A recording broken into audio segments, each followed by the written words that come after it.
exits Aussie Open doubles. Negrense Alexandra Eala and Brazilian partner Ingrid Martens exited the Australian Open women's doubles competition after a hard-fought first-round loss to the team of Magda Linette of Poland and Shuko Aoyama of Japan in Melbourne, Australia on Tuesday, January 20th. Eala and Martens dropped the opening set, 6-7, before responding strongly to take the second set, 6-2. However, Linette and Aoyama regrouped in the deciding set and pulled away for a 6-3 victory to seal the match. The contest was closely fought statistically, with both teams winning 15 games apiece. Linette and Aoyama edged Eala and Martens in total points won, 116-108, and also held a slight advantage in receiving points, 55-53.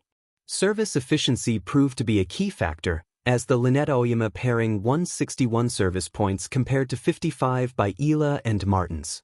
The Polish-Japanese tandem also performed better on second serve, winning 62% of points, while Eala and Martens managed 45%. Both teams converted 6 break points, but Linette and Aoyama did so in fewer opportunities, going 6 of 13, compared to Eala and Martens' 6 of 19. The eventual winners also claimed the lone tiebreak of the match. Despite the loss, Eala and Martens posted a higher first serve percentage at 80%, compared to 65% by their opponents, while committing fewer double faults, 2 against 6. The doubles defeat capped a difficult Australian Open campaign for Eala, who also bowed out of the women's singles event after a first-round loss to American Alicia Parks on Monday, January 19/ASC. When the blue court goes quiet, Eala's exit from the Aussie Open doubles. The Melbourne Sun had a way of making everything look louder than it was. The blue courts blazed like a promise, the white lines hummed with possibility, and the crowd carried that special Australian Open energy that feels half carnival, half confession. It was here, under this uncompromising light, that Alex Eala and her partner walked off the doubles court, rackets tucked under arms, shoulders squared against a moment that asked for grace more than answers. Exits in tennis are never just about the last point. They are about the accumulation of moments.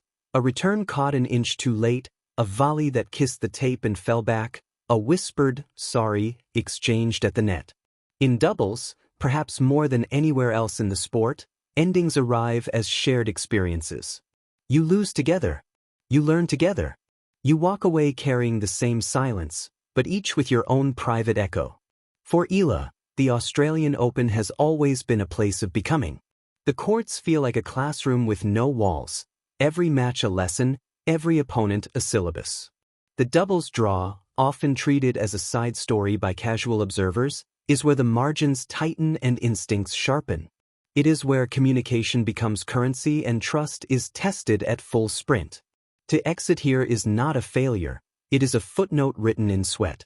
The match itself unfolded with the stubborn rhythm of top-level doubles. Quick hands at the net, serves that skidded low, angles carved with surgical intent. There were flashes, Eala's forehand cracking open space, a reflex volley that drew gasps, the synchronized movement that makes a pair look like one organism. And there were fractures too, a mistimed poach, a return that floated just enough to invite punishment. The scoreboard, impartial and unkind, did what scoreboards do. It told the truth without context. But context is where the story lives. Eala's journey has never been linear. It has been built in airports and training blocks, in early mornings when the body negotiates with ambition. As a young player carrying the weight of a nation's expectations and the lightness of her own belief, she has learned to stand inside moments that stretch her. Doubles, with its demand for adaptability, has offered a mirror, reflecting not just technical growth, but emotional intelligence. How do you respond when your partner is struggling? How do you stay present when the crowd leans the other way? How do you accept the inevitability of error without letting it harden into fear? On this Melbourne afternoon, those questions hovered like heat shimmer. When the final point ended, there was no drama, just the ritual handshake, the nods of respect, the brief exchange that says, "We'll meet again." The crowd applauded, not out of pity, but recognition. They know what it costs to compete here. They know that exits are part of the entry fee. Back in the quiet of the tunnel, away from the cameras and the sun, The match would replay itself in fragments. Athletes do that, rewind and revise, searching for the hinge moments where a different choice might have tilted the axis. But Eala has learned something essential: you cannot live in the ifs for long. Tennis demands a forward gaze.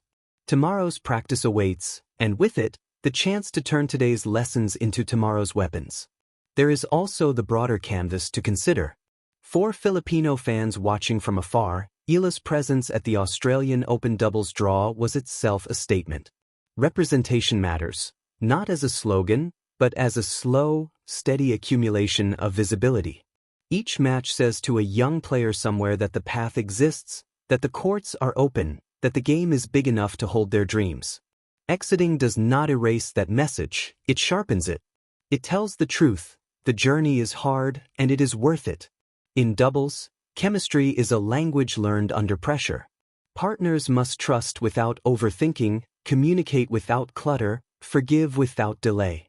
Eala's partnership showed glimpses of that fluency. The timing will come. The shared instincts will deepen. Loss accelerates those processes in ways victory sometimes cannot. There is a humility that seeps in, and with it, a hunger that feels clean. As the tournament marched on, new champions crowned, old narratives rewritten, this particular match faded into the archive of results. But for Eala, it lingered as a chapter, not a conclusion. The Australian Open has a way of doing that. It tests, it reveals, it sends players onward carrying both scars and maps. Somewhere beyond the stadium, the city went about its business. Trams rattled. Coffee machines hissed. The sun dipped, then rose again. Tennis is relentless like that. Always another court, another draw, another chance to step into the light.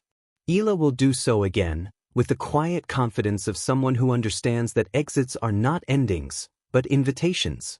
And when she returns, whether in singles or doubles, she will carry Melbourne with her. The blue courts, the unforgiving sun, the shared silence after the last point. She will carry the knowledge that growth often looks like goodbye, and that every exit leaves a door ajar for the next arrival.